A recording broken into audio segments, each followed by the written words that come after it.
शहीदों को। नमस्कार, 20 मिनट 20 खबरों में आप सभी दर्शकों का स्वागत है। इस बुलेटिन में हम आपको प्रदेश से लेकर देश के अलग अलग हिस्सों की खबरें दिखाएंगे। सबसे पहले खबर राजस्थान से। मरुधरा में कोरोना एक बार फिर विकराल रूप अख्तियार करने की ओर दस्तक दे रहा है।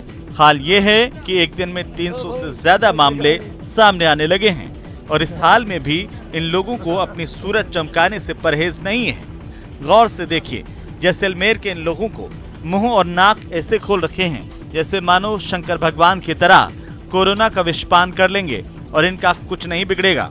जब इनसे इनकी इस लापरवाही पर बात की गई तो तरह तरह के बहाने बनाने लगे। अगर नहीं आए थे सर, सुबह नाश्ता तो करेंगे, तो नाश्ता ले खाने के लिए इसलिए सारा था वहाँ। होटल में काम करते हुए कोरोना तोहफे में मिल गया। तोहफे में कैसे मिलेगा? काम तो करना पड़ता है ना, मार्क्स लगे। पिछले कुछ दिनों से नए साल के मौके पर जैसलमेर में जिस तरह से पर्यटक आए हैं, उससे यहाँ के आम लोग खुश होने के साथ साथ दहशत में भी हैं कि कहीं एक बार फिर कोरोना की वजह से सब बंद ना हो जाए।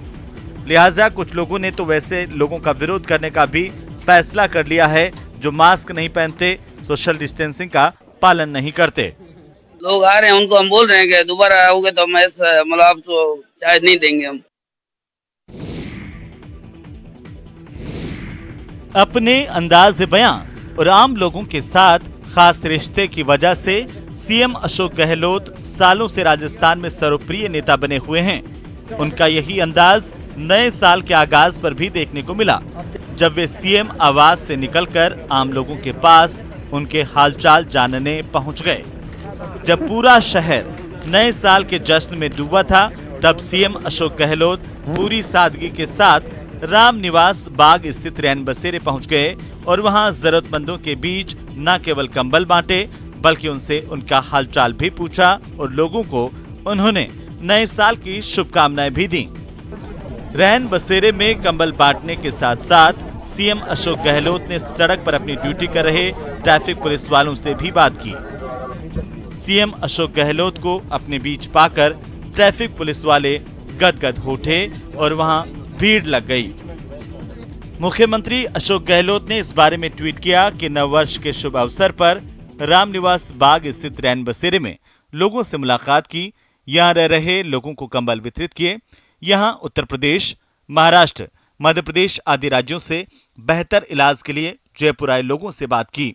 साथ ही उन्होंने ये भी लिखा कि ये जानकर प्रसन्नता हुई कि वहां मौजूद राजस्थान के लोगों को चिरंजीवी योजना से निःशुल्क इलाज का लाभ मिल रहा है। साथ ही रैन बसेरे की व्यवस्था भी काफी अच्छी थी।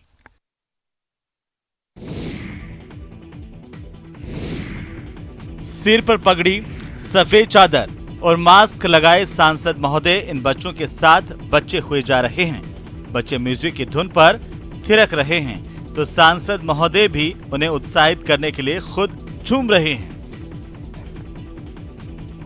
बच्चों के साथ नए साल के जश्न के मौके पर बच्चे बने हुए ये राज्यसभा सांसद डॉक्टर किरोड़ी लाल मीणा हैं, जो दौसा के सिकराय उपखंड के पट्टीन गांव में म्यूजिक की धुन पर बच्चों की हौसला अफजाई कर रहे हैं। बताया जा रहा है कि नए साल के मौके पर सांसद यहां पहुंचे थे। इस दौरान वहां कुछ बच्चे भी जमा थे जो यूं ही म्यूजिक की धुन पर थिरक रहे थे। उन बच्चों को देख सांसद का दिल भी मचल उठा और वे उन बच्चों के पास पहुंच गए और लगे हौसला अफजाई करने। वैसे जो लोग डॉक्टर किरोड़ी लाल मीणा को जानते हैं, उन्हें पता है कि जब भी मौका मिलता है सांसद मस्ती करने लगते हैं। उनका यही स्वभाव उन्हें आम लोगों से जोड़ता है और वे हर दिल अजीज बने रहते हैं।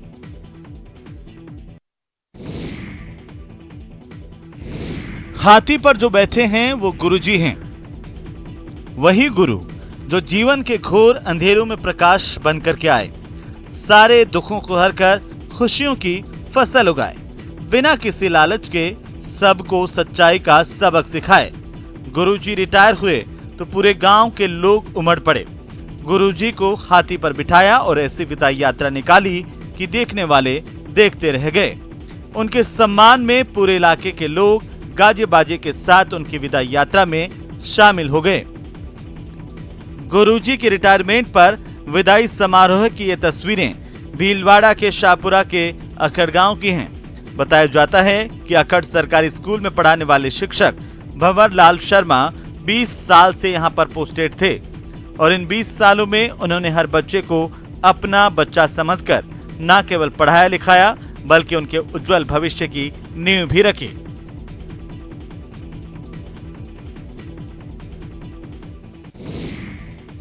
और अब देख लेते हैं कुछ अन्य राज्यों की महत्वपूर्ण खबरें। प्रधानमंत्री नरेंद्र मोदी के त्रिपुरा दौरे से पहले सुरक्षा व्यवस्था चाक चौबंद कर दी गई है। राज्य सरकार की तैयारी के अलावा भारत बांग्लादेश सीमा पर भी सुरक्षा बढ़ाई गई है। बॉर्डर पर सीमा सुरक्षा बल की तैनाती की गई है। बीएसएफ के जवान दिन रात सरहद पर निगरानी कर रहे हैं। यहां जवान ड्रोन और स्पाई कैमरा समेत आधुनिक तकनीक का इस्तेमाल कर सरहद की सुरक्षा में लगे हुए हैं। आपको बता दें कि प्रधानमंत्री मोदी मंगलवार को त्रिपुरा का दौरा करने वाले हैं। इस दौरान प्रधानमंत्री मोदी राजधानी अगरतला में महाराजा बीर बिक्रम एयरपोर्ट के एक नए टर्मिनल का उद्घाटन करेंगे और फिर एक जनसभा को भी संबोधित करेंगे। पीएम मोदी के साथ साथ केंद्रीय नागरिक उड्डयन मंत्री ज्योतिरादित्य सिंधिया और भारतीय विमानपत्तन प्राधिकरण के वरिष्ठ अधिकारी भी कार्यक्रम में मौजूद रहेंगे। इन वीवीआईपी की सुरक्षा के मद्देनजर ही सरहद पर सुरक्षा बढ़ाई गई है ताकि किसी भी तरह की कोई अप्रिय घटना नहीं हो। प्रधानमंत्री जी का दौरा है, उसके कारण इस एयरपोर्ट की संवेदनशीलता बहुत बढ़ी हुई है और हम नहीं चाहते हैं कि सीमा पार से किसी भी तरह की कोई अप्रिय घटना हो। इसके लिए हमने पूरे इलाके में अभी पेट्रोलिंग गश्त बढ़ा रखी है। ओमिक्रॉन को फैलने से रोकने के लिए महाराष्ट्र में लगी सख्त पाबंदियों के बीच नासिक से एक हैरान करने वाला वीडियो सामने आया। ये वीडियो शिवसेना की एक राजनीतिक सभा का है जहां सरकार की पाबंदियों का जरा भर भी असर नहीं दिखा। महाराष्ट्र में रोजाना कोरोना के हजारों मामले सामने आ रहे हैं, लेकिन इसके बावजूद लोग नियमों की अनदेखी करने से बाज नहीं आ रहे। नासिक से सामने आई इस तस्वीर में शिवसेना की एक सभा में सैकड़ों लोगों की भीड़ जमा दिखी। वीडियो देखकर तो ऐसा लगा जैसे कोई चुनावी रैली हो रही हो। आम लोगों की बैठने की जगह के साथ साथ मंच पर भी पांव रखने तक की जगह नहीं बची थी, क्योंकि कई समर्थकों के बीच अपने नेताओं के करीब जाने की होड़ मची रही। कुछ ऐसी ही तस्वीरें भीमा कोरेगांव में भी देखने को मिली, जहां युद्ध की 204वीं बरसी पर सैकड़ों लोग सड़कों पर उतर आए। इनमें ज्यादातर लोग बिना मास्क के मार्च में शामिल हुए। इनके बीच न तो जरूरी दूरी थी और न ही ये लोग कोरोना नियमों का पालन करते दिखे। आशंका है कि जनवरी के तीसरे हफ्ते में कोरोना महामारी का विस्फोट हो सकता है। दिल्ली के इंद्रपुरी इलाके में एक ड्रग्स तस्कर को पकड़ने गए 2 पुलिस वालों पर लोगों ने हमला कर दिया और पुलिस वालों को जान बचाने के लिए हवाई फायरिंग करनी पड़ी। इस वारदात का एक वीडियो सामने आया है जिसमें दिखा कि गुस्साए लोगों ने दोनों पुलिस वालों को घेर लिया और देखते ही देखते इन लोगों ने पुलिस वालों पर पथराव शुरू कर दिया। पथराव होते ही दोनों पुलिसकर्मी पीछे हटने लगे, लेकिन भीड़ ने पथराव बंद नहीं किया। लिहाजा पहले तो इन पुलिस वालों ने अपनी सर्विस रिवॉल्वर दिखाकर भीड़ को पीछे करने की कोशिश की, लेकिन जब इससे भी बात नहीं बनी तो एक पुलिस वाले ने एक के बाद एक 2 गोलियां हवा में चला दी। इसके बाद भी उग्र भीड़ ने दोनों का पीछा नहीं छोड़ा और उन्हें कुछ दूर तक दौड़ा लिया। इस 30 सेकंड के वीडियो में 2 लड़के गाली गलौज करते हुए पुलिस वालों का पीछा करते नजर आए, मगर वो किसी तरह भीड़ के चुंगल से बच निकलने में कामयाब रहे। दरअसल धर्मवीर नाम के एक ड्रग्स तस्कर को पकड़ने के लिए दिल्ली पुलिस की एंटी नारकोटिक्स टीम इंदरपुरी पहुंची थी, लेकिन जैसे ही इस टीम ने ड्रग तस्कर को पकड़ने की कोशिश की, उसके साथियों ने भीड़ के साथ मिलकर पथराव शुरू कर दिया। उत्तर प्रदेश के कानपुर से हैरान करने वाली कुछ तस्वीरें सामने आई हैं। वहां मामूली विवाद में कुछ लोगों ने हंगामा खड़ा कर दिया, जिसका वीडियो सोशल मीडिया पर वायरल हो गया। इस वीडियो में साफ दिखा कि 5 लोगों के 2 मोटरसाइकिल पर वहां पहुंचने के बाद इलाके में बवाल होने लगा। वो लोग एक मकान पर हमला बोलने लगे, जिन्हें दूसरी तरफ से भी बराबर का जवाब मिला।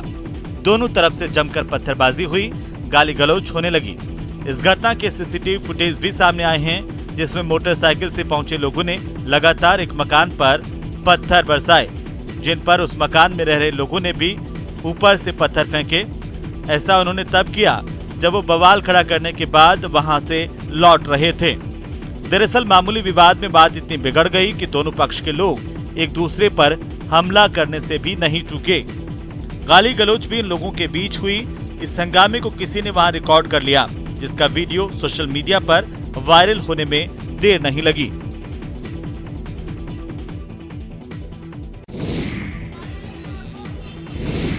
हरियाणा के यमुनानगर से एक चौंकाने वाला वीडियो सामने आया है। यहाँ एक गेस्ट टीचर पानी की टंकी पर चढ़कर ड्रामा करने लगा। ये गेस्ट टीचर पक्की नौकरी और बढ़ी हुई तनख्वाह देने की मांग पर वहां चल रहे आंदोलन में शामिल हुआ था, लेकिन अचानक वो पास की एक पानी की टंकी पर चढ़ा और खुदकुशी करने की धमकी देने लगा। उसकी इस हरकत से वहां पर हड़कंप मच गया। टंकी के पास बाकी दूसरे टीचरों की भीड़ जमा हो गई, जो उसे समझा बुझाकर नीचे उतारने की कोशिश करने लगी। इकट्ठे मिलकर लड़ेंगे, सर नीचे आ जाओ।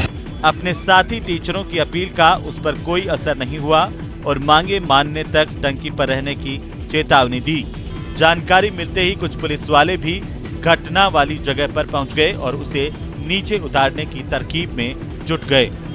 प्रदर्शनकारी टीचरों के मुताबिक कुछ वक्त पहले खुद मुख्यमंत्री मनोहर लाल खट्टर ने भी उनकी समस्याओं को दूर करने का भरोसा दिया था और उसकी डेडलाइन भी दी थी, लेकिन 2 महीने से ज्यादा बीत जाने के बाद भी उस पर कुछ नहीं हुआ। इसके बाद से ये टीचर मांग मनवाने के लिए पानी की टंकी पर चढ़ गया।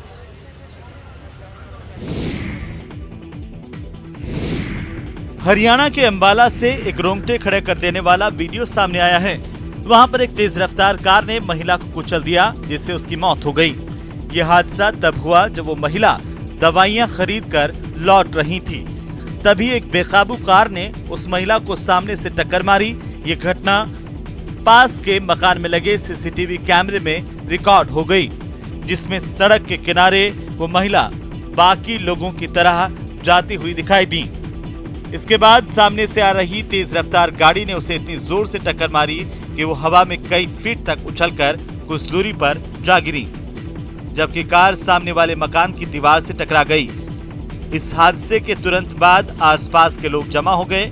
जानकारी मिलते ही महिला के कुछ रिश्तेदार भी घटना वाली जगह पर पहुंच गए और सामने महिला के शव को देखकर जोर जोर से रोने लगे। कुछ देर बाद वहां पर पुलिस भी पहुंची और आरोपी ड्राइवर को पकड़कर मामले की जांच शुरू कर दी गई। इलाके के लोगों का यह भी आरोप है कि हादसे के वक्त कार का ड्राइवर नशे में था। महाराष्ट्र के नासिक में कुएं में गिरे तेंदुए के बच्चे को सुरक्षित बाहर निकाल लिया गया। वन विभाग के अधिकारियों ने बताया कि तेंदुए का बच्चा रात में शिकार की तलाश में कुएं में गिर गया था, जिसका पता चलते ही इसे बचाने के लिए फौरन रेस्क्यू ऑपरेशन चलाया गया। सबसे पहले वन विभाग के अधिकारियों ने रस्सी बांधकर कुएं में एक चारपाई उतारी, इस पर तेंदुए का बच्चा बैठ गया। इसके बाद रेस्क्यू टीम ने कुएं में एक पिंजरा उतारा, लेकिन चारपाई और पिंजरे के बीच की दूरी ज्यादा होने की वजह से तेंदुए का बच्चा उसमें नहीं गया।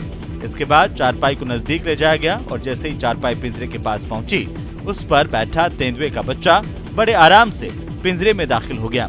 खटिया पानी में डाल के उसको बैठने के लिए जगह उपलब्ध कर दी। पूरे तैयारी के साथ उस बेपट को केज पानी के अंदर छोड़ के उससे बाहर निकाला।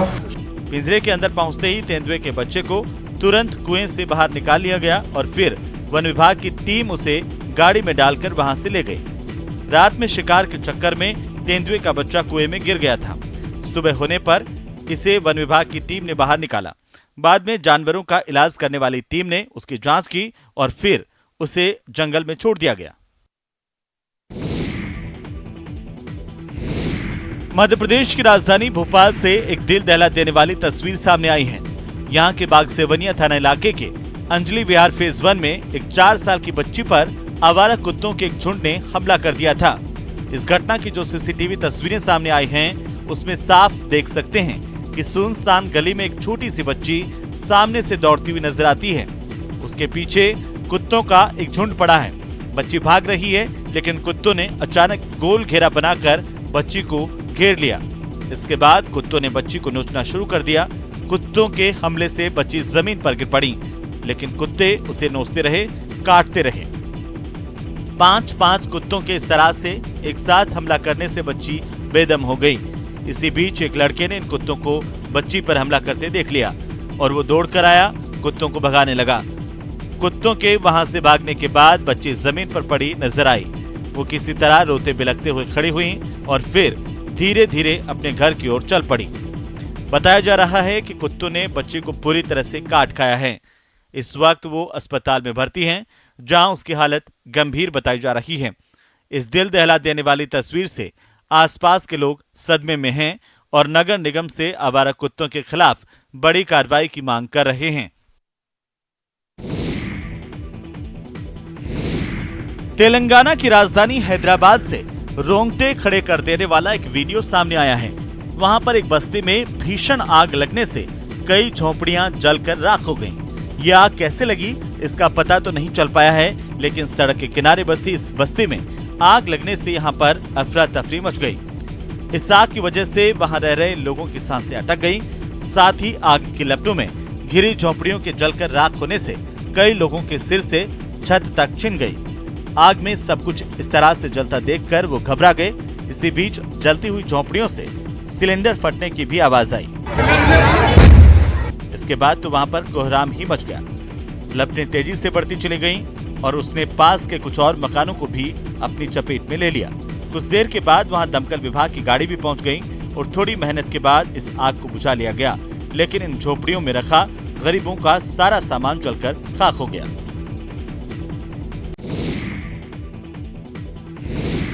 गुजरात सरकार ने नए साल के मौके पर प्रदेश के लोगों को अंतर्राज्यीय हवाई सेवा और जॉय राइड्स का तोहफा दिया है। इस सेवा के तहत सूरत से अहमदाबाद, राजकोट, भावनगर और अमरेली के बीच ये हवाई सेवा उपलब्ध रहेगी। खास बात यह है कि ये नई सर्विस पर्यटकों के अलावा एयर एम्बुलेंस और वरिष्ठ लोगों को ध्यान में रखते हुए शुरू की गई है। केंद्रीय रेल राज्य मंत्री दर्शना जरदोश और राज्य के नागरिक उड्डयन मंत्री पूर्णेश मोदी ने अहमदाबाद एयरपोर्ट परिसर में अंतर्राज्यीय हवाई सेवाओं की शुरुआत की। आपको बता दें कि सूरत की वेंचुरा एयर कनेक्ट कंपनी ने इन सेवाओं के लिए राज्य सरकार के साथ एक करार किया है। इसके तहत सूरत से 4 प्रमुख शहरों के लिए हवाई सेवा शुरुआत हुई है। इस करार के तहत प्रति यात्री करीब 2000 रुपए लिए जाएंगे। बताया जा रहा है कि सूरत से जिन शहरों तक पहुंचने में पहले 10 से 12 घंटे का समय लगता था, वहीं अब इस सर्विस के जरिए यहां तक 1 घंटे में ही पहुंचा जा सकेगा।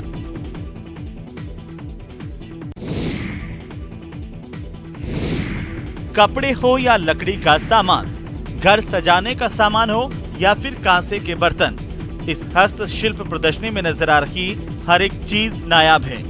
गुजरात के वडोदरा में आयोजित इस हस्तशिल्प प्रदर्शनी में अलग अलग प्रदेशों से ऐसे हस्तशिल्प, लघु उद्योग और खादी ग्रामोद्योग इकाइयों के उद्यमी पहुंचे हैं। आप इन स्टोर्स पर सजे सामान को देखकर अंदाजा लगा सकते हैं कि यहां पर बिक्री और व्यवसाय के लिए लाए गए उत्पाद कितने आला दर्जे के हैं।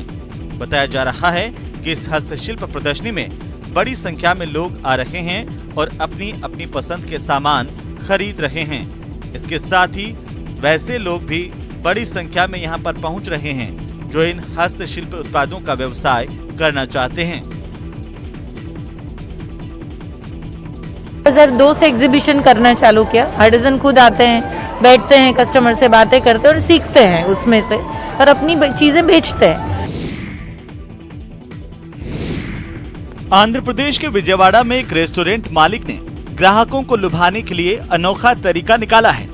वहां पर खिलौने की ट्रेन के जरिए ग्राहकों तक खाना पहुंचाने की शुरुआत की गई है, जिसने रेस्टोरेंट में पहुंच रहे लोगों का खूब ध्यान खींचा।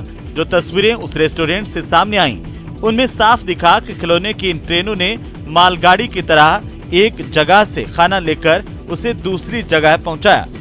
इसके लिए रेस्टोरेंट में किचन से लेकर अलग अलग मेजों तक पटरियां बिछा दी गईं, जिनसे गुजरते हुए ट्रेनें ग्राहकों तक उनका ऑर्डर पहुंचा रही हैं और खाना ले जाने के काम में जुटी हुई दिखाई दी। They'll be handing over the train department and they'll be placing according to the respective table. ग्राहकों की मेज तक जब वो ट्रेनें पहुंची तो इस अनोखे तरीके को देखकर उनकी निगाहें भी टिक सी गई। कोई अपने मोबाइल में इसके वीडियो रिकॉर्ड करने लगा तो किसी की मुस्कुराहट ने ही रेस्टोरेंट के इस अनोखे तरीके पर अपना अनुभव जाहिर कर दिया।